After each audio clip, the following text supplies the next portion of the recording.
As romantic as that moment was in that movie, I experienced an even more romantic moment, and it happened in real life.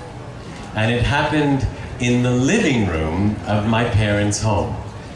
Now, why they called it the living room, I'll never know. I'll tell you the truth. Yes, Dad, I know.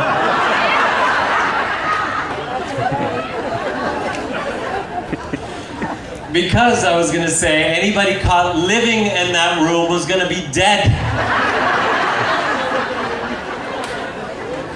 Because that was the museum. With all the Capodimonte things.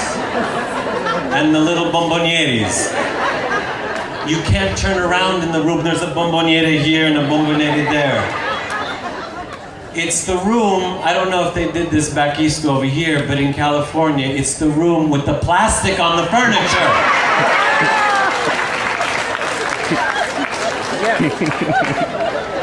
It's the room with the plastic on the lamps.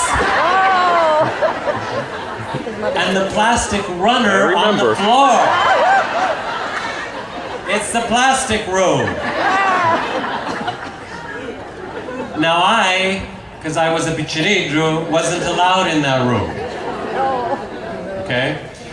But that was the room that had the stereo. And the stereo, I don't know if they had them back east though, but the stereo over there was a nice piece of furniture. And it looked nice on the wall in the living room underneath the plastic runner.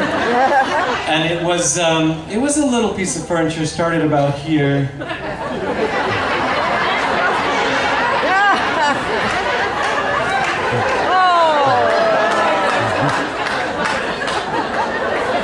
With a speaker on both sides. Actually. And you used to play like 8 records at a time. You could listen to Italian music all day. While Mama was making the gravy. And we would eat together on Sunday. This is where we'd listen to all the beautiful music. Now my father bought me a little phonograph where I listened to my records, but my records were Americana. Theirs were Italiana, they brought it from Italy. That's what I wanted to hear. I didn't just want to hear it on Sunday, I wanted to hear it all the time. But I wasn't allowed in the room. Oh. So one day when I thought nobody was in the house, I went into the room with my shoes on. I went to turn on the stereo. And I started playing all my favorite songs. I didn't get very far. I played my first favorite song. And all of a sudden, I hear a screech. Ah! And I went, ah! Because I knew where that came from. Down the hall was my mother. Starts rushing at me. Like I had done something, and she takes off her shoes before she walks on the plastic runner in the living room. And I went like this because I knew what was coming. But instead, she sat down next to me and made me really nervous. She didn't say anything. And then when the record was finished, she said, "That's my favorite song." And she took the needle off the record and I said, "Why?" She said, "The only man I ever loved, I met in a little town in Sicily, in the old country. And that man said that he was gonna marry me someday. And then he said he was going to go to America. And everybody said once they go to America, they never come back." And she says, "But I believed him, so I waited." He went on about 15 days, and then he would write and say, "I'm coming back.